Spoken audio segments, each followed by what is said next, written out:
Imaginez un instant, quelque chose de profondément inhabituel se déroule au cœur de l'économie américaine. Un phénomène que l'on n'avait plus vu depuis plus de 30 ans. Deux indicateurs essentiels, qui avaient toujours évolué main dans la main, la confiance dans les marchés et la perception que les gens ont de leur propre situation financière, viennent de se séparer, complètement. D'un côté, tout semble aller pour le mieux. Le S&P 500 flirte avec les 5400 points, les bénéfices des entreprises dépassent les 2,8 trillions de dollars. En surface, c'est l'euphorie. Mais de l'autre, la réalité quotidienne raconte une toute autre histoire. 61% des Américains vivent d'un salaire à l'autre, incapables d'épargner le moindre dollar. La dette sur carte de crédit atteint un niveau jamais vu, 1,33 trillion de dollars, pendant que le taux d'épargne des ménages s'effondre autour de 4%. Les chiffres ne murmurent plus, ils hurlent qu'un déséquilibre s'installe. Derrière ces records historiques se cache une lente détérioration. Ce que nous observons en ce moment n'a rien d'un simple ajustement de marché. C'est le début d'un véritable réajustement économique, un de ceux qu'on ne voit qu'une ou deux fois dans une vie. Pendant des décennies, l'économie américaine avançait comme une symphonie parfaitement coordonnée. Les salaires grimpaient, les marchés se portaient bien et la confiance des ménages suivait. Tout avançait en cadence. Mais quelque chose a déraillé autour de 2021. Les graphiques racontent aujourd'hui une histoire bien moins harmonieuse. Deux courbes autrefois presque collées se séparent désormais, comme deux plaques tectoniques avant un séisme. La première courbe, celle qui reflète la confiance dans la bourse, s'envole, atteignant des sommets qu'on n'avait plus revus depuis 30 ans, parfois même au-dessus de l'euphorie de l'an 2000. La seconde, celle qui mesure comment les gens se sentent par rapport à leurs finances, s'est effondrée à des niveaux comparables à ceux de la grande récession de 2008. Ce ne sont pas de petites variations. Ce sont deux réalités opposées. D'un côté, un optimisme débordant. De l'autre, un sentiment d'urgence et de fragilité. Si l'on regarde les données brutes, près de 70% des investisseurs pensent que les marchés vont encore monter en 2025. Et pourtant, 64% des foyers américains peinent à payer le loyer, l'épicerie ou les factures essentielles.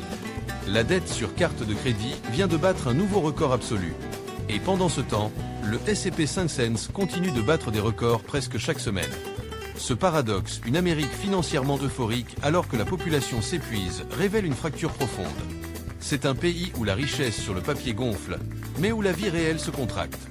Où le Dow Jones salue de nouveaux sommets, alors que le travailleur moyen saute un repas pour tenir jusqu'à la fin du mois. Cette divergence n'est pas qu'un phénomène boursier. C'est le signe d'un système qui s'éloigne progressivement de ceux qu'il est censé servir. Les économistes parlent de divergence de confiance. Mais dans les faits, cela ressemble davantage à une rupture psychologique. Quand la foi dans Wall Street prend le dessus sur la foi dans son propre revenu, le contrat social commence à se fissurer. Chaque fois que les marchés gagnent un point, c'est un rappel cruel pour des millions de gens que leurs efforts ne suivent plus la même trajectoire que la prospérité nationale. Et ce n'est pas la première fois que ce schéma apparaît. On l'a déjà vu en 1929, puis en 1999, et juste avant 2008. À chaque fois, l'histoire s'est terminée par un choc violent. Et en 2025, l'écart entre perception et réalité n'a jamais été aussi extrême. Les chiffres sont implacables. La dernière fois qu'un tel décalage s'est produit, l'économie mondiale n'a pas ralenti, elle s'est réinitialisée. Mais ce fossé entre optimisme boursier et détresse des ménages n'est pas un accident. C'est la conséquence d'un dérèglement structurel qui s'est installé en silence après la crise de 2008. Pendant des décennies, les revenus américains suivaient une progression régulière. Après inflation, les revenus personnels augmentaient d'environ 2,8% par an, ce qui donnait une vraie stabilité à la classe moyenne. Ce rythme s'est brisé. Depuis la crise financière, la croissance des revenus plafonne à 1,3% par an, soit 2 fois moins qu'avant. Pour visualiser l'impact, un salarié à temps plein qui gagne aujourd'hui 58 000 $ devrait, si les tendances historiques avaient été conservées, toucher près de 72 000 $. Ces 14 000 $ manquants ne représentent pas seulement un manque à gagner. C'est une épargne en moins, un projet reporté, un sentiment d'avenir qui s'érode. Et quand cet écart se creuse, tout s'enchaîne. Les gens arrêtent d'investir, renoncent à acheter une maison et cessent de croire que le système récompensera leurs efforts. Le revenu disponible par habitant, lui, stagne autour de 48 000 $ depuis 2015, alors que le coût du logement, de l'alimentation et de la santé a bondi de plus de 32%. Pas étonnant que l'indice d'anxiété économique de l'Université du Michigan soit tombé à des niveaux normalement observés uniquement en période de récession. Parce que pour une grande partie de la population, la récession n'est plus une peur, c'est une réalité vécue. Pendant ce temps, la valeur des actifs financiers a totalement décroché de la vie réelle. Depuis 2010, le S&P 500, ajusté à l'inflation, affiche un rendement de plus de 290%, alors que la croissance cumulée des salaires n'atteint même pas 52%. Ce n'est pas qu'un écart statistique. C'est un signal d'alarme dans l'ADN même de l'économie américaine. La richesse s'accumule plus vite que le travail ne peut la créer. Et le véritable danger n'est pas seulement l'inégalité. C'est l'instabilité qui en découle. Quand la productivité, les revenus et la confiance ne progressent plus ensemble, l'économie se met à tourner comme une machine déséquilibrée. Le moteur de la consommation, lui, repose sur les salaires, pas sur les portefeuilles boursiers. Et quand les salaires stagnent, la pression se déplace naturellement vers d'autres leviers. Le crédit, la spéculation, l'endettement qui s'envole. Ce que nous vivons aujourd'hui n'a rien d'un simple ralentissement. C'est un système qui semble avoir oublié comment transformer le travail en véritable progrès. Et l'histoire est claire. À chaque époque où l'écart entre revenus réels et réalité économique s'est creusé à ce point, la correction qui a suivi a été violente. Cette correction, elle est déjà en train de se former en profondeur, là où les courbes de croissance s'aplatissent et où les attentes se heurtent enfin aux mathématiques. Le prochain signal d'alerte ne viendra pas de Wall Street. Il viendra des fiches de paie, toujours aussi plates. Pendant que les revenus réels s'essoufflent, une autre dynamique part dans la direction opposée, l'illusion de richesse. Les marchés financiers, détachés du quotidien des gens, ont créé un univers où la perception remplace la productivité et où les valorisations prennent le dessus sur la valeur réelle. Depuis 2010, le S&P 500 a bondi de près de 300% en tenant compte de l'inflation. Sur le papier, la richesse des ménages a augmenté de plus de 80 000 milliards de dollars. Mais cette richesse est trompeuse. Près de 70% de ces gains ont atterri entre les mains des 10% les plus riches. Les économistes appellent ça une inflation des actifs sans validation par le revenu. En clair, les statistiques donnent l'impression d'un pays prospère, mais le quotidien des gens dit exactement le contraire. Un enseignant payé 55 000 $ ou une infirmière à 63 000 vivent officiellement dans la même économie qu'un investisseur en technologie. Mais leur réalité ne se croise plus du tout. Les actifs montent, le pouvoir d'achat baisse. On se retrouve alors avec une économie qui paraît riche, mais qui se vit comme pauvre. Les marges bénéficiaires des entreprises, qui tournaient autour de 6% dans les années 1990, dépassent désormais les 12%. Un record depuis la Seconde Guerre mondiale. Et cette performance ne vient pas simplement de l'innovation ou de gains d'efficacité.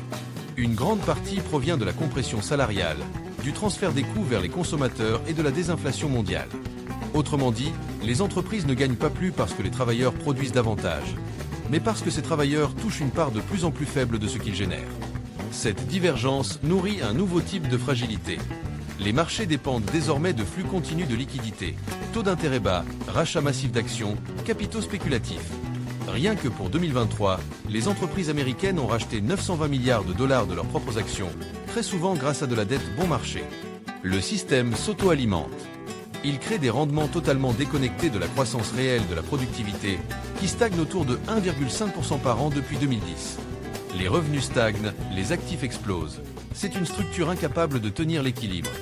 Elle génère de la concentration, pas du développement. De la spéculation, pas de la stabilité. Voilà pourquoi ce boom de richesse sonne creux. Il ne repose pas sur une production réelle en hausse, mais sur des multiples gonflés et des mécanismes financiers qui tournent en boucle. Quand la richesse se fabrique plus vite qu'elle ne se gagne, l'histoire n'appelle pas ça du progrès, mais un avertissement. Et cet avertissement, tôt ou tard, mène toujours au même point, un réajustement. Derrière cette illusion de prospérité se cache une réalité brutale. Les Américains économisent moins qu'à n'importe quel moment de l'histoire récente. Le taux d'épargne, qui dépassait les 13% dans les années 1980, s'est effondré autour de 4%. En résumé, pour 100 $ gagnés, seuls 4 $ sont mis de côté. Ce n'est pas un choix. C'est une obligation dictée par la hausse des coûts, logement, énergie, santé, épargner est devenu un luxe. Pendant ce temps, les marges des entreprises atteignent des sommets. L'équation est simple. Moins les ménages gardent d'argent pour eux, plus les entreprises en accumulent. Chaque dollar que les familles ne peuvent plus mettre de côté se retrouve plus haut dans les circuits financiers. En 10 ans, les réserves de trésorerie des sociétés et les dividendes distribués ont dépassé les 10 000 milliards de dollars. Pendant que le ménage américain médian possède à peine 5 300 $ d'épargne. Le contraste est saisissant. Ce déséquilibre transforme l'économie en un gigantesque siphon. L'épargne qui, autrefois, restait dans les communautés pour financer l'achat de maisons, soutenir les commerces locaux ou encourager l'investissement, est désormais captée tout en haut. Et ces profits ne sont presque jamais réinjectés dans l'économie réelle. Ils repartent vers les actions, le private equity, les fonds immobiliers ou les actifs numériques, ce qui alimente la montée des prix et réduit encore plus l'accessibilité. Les conséquences se voient partout. Le loyer moyen dépasse désormais les 2500 $ par mois et le prix médian des maisons franchit les 420 000 $. Le logement, qui représente plus de 34% de l'indice des prix à la consommation, est devenu le plus gros poste de dépenses des ménages. Une famille typique consacre désormais près de 41% de son revenu disponible simplement pour garder un toit au-dessus de sa tête. Du jamais vu depuis les crises inflationnistes des années 1970. Et quand les ménages ne peuvent plus épargner, ils ne peuvent plus investir. Et s'ils ne peuvent plus investir, ils sont exclus du cycle même qui construit la richesse.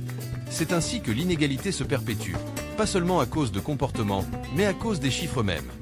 L'effondrement de l'épargne n'est pas un symptôme de faiblesse. C'est le carburant du prochain choc. Et cet effondrement mène naturellement au point de rupture suivant, le logement.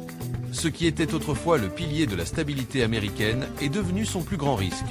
Pendant plus de 60 ans, les prix des maisons suivaient un rapport relativement stable, environ 4 fois le revenu annuel moyen. Aujourd'hui, ce ratio dépasse 7. Les maisons sont presque 2 fois plus difficiles à acheter que pour les générations précédentes. Et ce n'est pas juste un problème de marché immobilier. C'est un virus économique.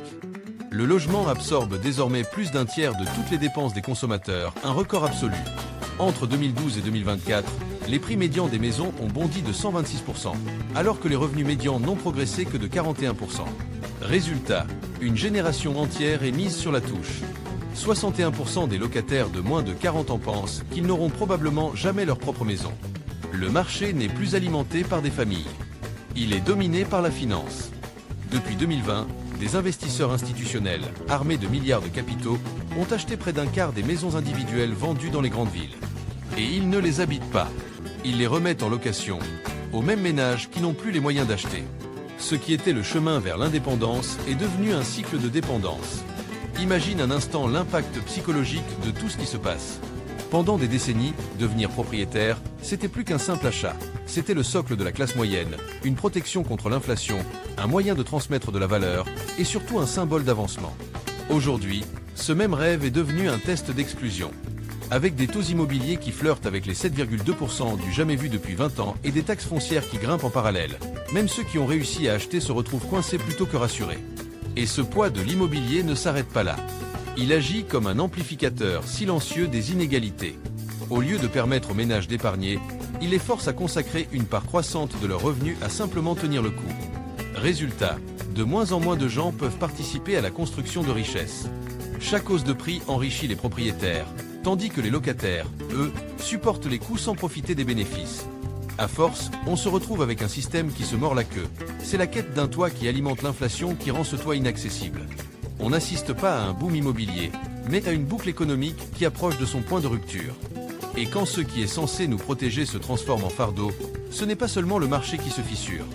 C'est quelque chose de bien plus profond, la confiance. Les économies ne s'effondrent pas le jour où les chiffres cessent d'aller dans le bon sens. Elles s'effondrent quand les gens cessent d'y croire. Et partout aux États-Unis, cette chute de confiance est devenue mesurable. Au début des années 2000, près de 75% des Américains pensaient qu'ils amélioreraient leur niveau de vie d'ici 2010. 10 ans plus tard, il n'était plus que la moitié. Aujourd'hui, à peine un quart ose encore l'espérer. Ce n'est pas un simple changement d'humeur, c'est une résignation née des chiffres. Les salaires stagnent, les économies disparaissent, devenir propriétaire semble impossible.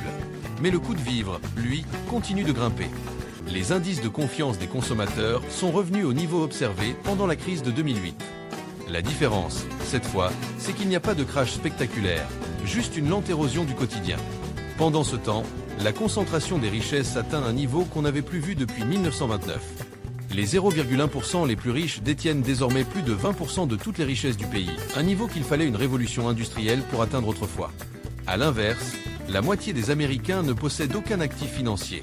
Cette fracture ne transforme pas seulement l'économie, elle redéfinit l'identité du pays. Quand l'idée même de progrès devient mathématiquement hors de portée, l'ambition laisse place à la résignation. Et c'est là le vrai danger. Une économie repose sur la participation, et la participation dépend de l'espoir. Quand l'espoir s'éteint, tout ralentit, la consommation, l'innovation et même la cohésion sociale.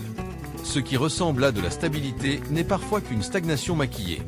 L'inégalité ne détruit pas une société par jalousie, mais par épuisement. Une population qui n'attend plus rien n'alimente plus la machine. On entre alors dans une spirale où moins de confiance mène à moins de dépenses, puis à moins de croissance, et encore plus de découragement. Ce qu'on voit aujourd'hui n'est donc pas inédit. L'histoire l'a déjà joué, encore et encore. À chaque génération, les mêmes schémas reviennent. Les actifs s'envolent, mais la base économique s'affaiblit. Les données d'il y a 100 ans nous racontent exactement ce qui se passe sous nos yeux. Juste avant la Grande Dépression, en 1929, les 0,1% les plus riches détenaient 25% de la richesse nationale. La bourse explosait, pendant que les salaires accumulaient du retard. Si l'on superpose les graphiques d'aujourd'hui avec ceux de l'époque, les courbes suivent la même trajectoire, un pic suivi d'un effondrement.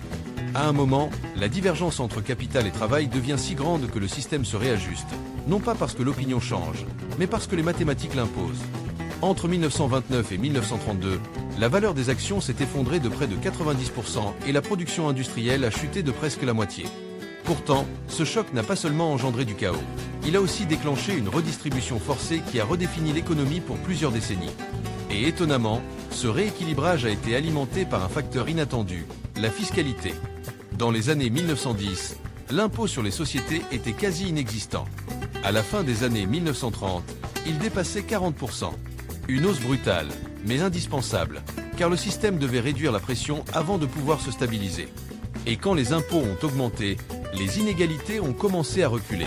Entre 1940 et 1980, la part de richesse détenue par le top 1% est passée de 40% à 22%, alors que les salaires médians doublaient en termes réels.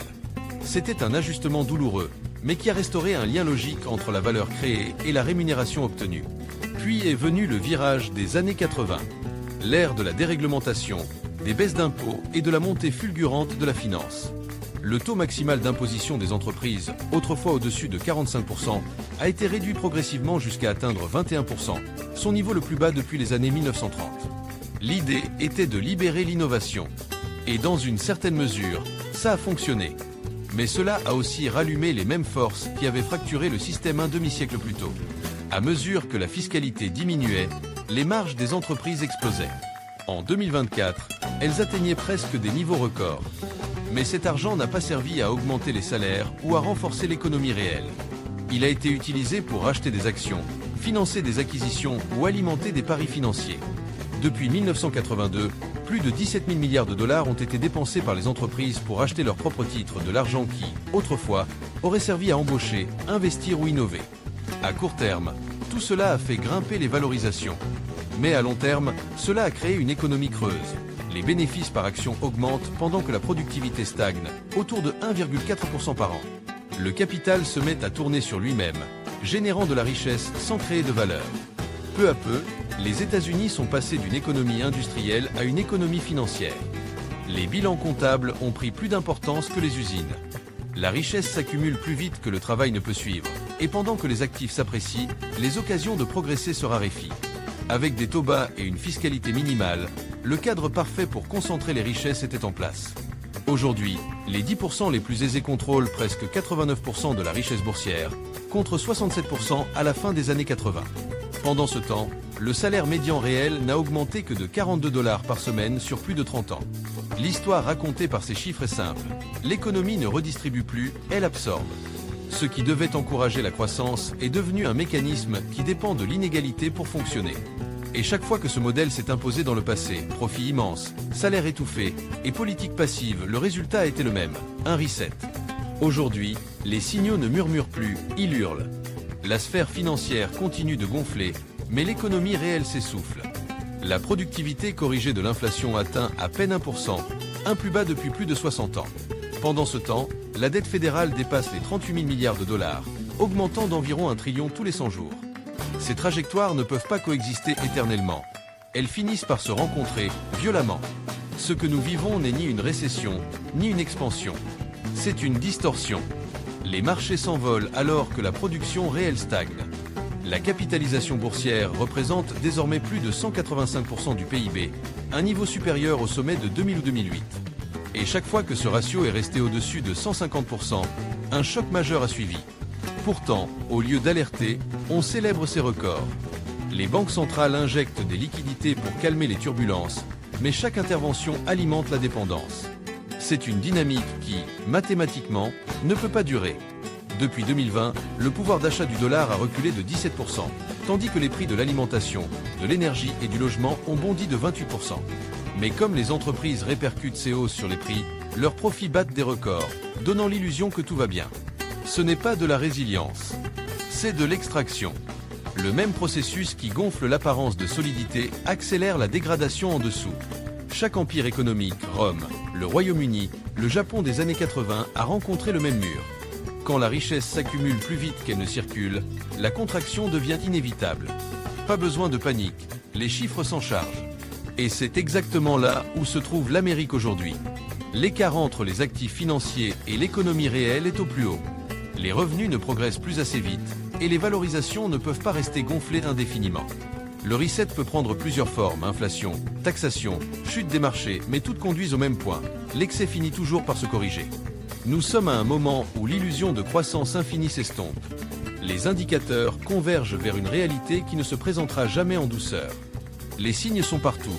Confiance déconnectée du réel, salaire dissocié de la productivité, épargne remplacée par la dette, prospérité statistique sans bien-être concret. Les fondations économiques du pays sont en train de bouger, silencieusement mais sûrement. Et lorsque les chiffres et la réalité finiront par se rejoindre, ce ne sera pas un crash spectaculaire, mais un moment de clarté. Ce que nous vivrons ne sera pas la fin d'une époque, mais la correction d'un système qui a tiré sur l'élastique pendant beaucoup trop longtemps.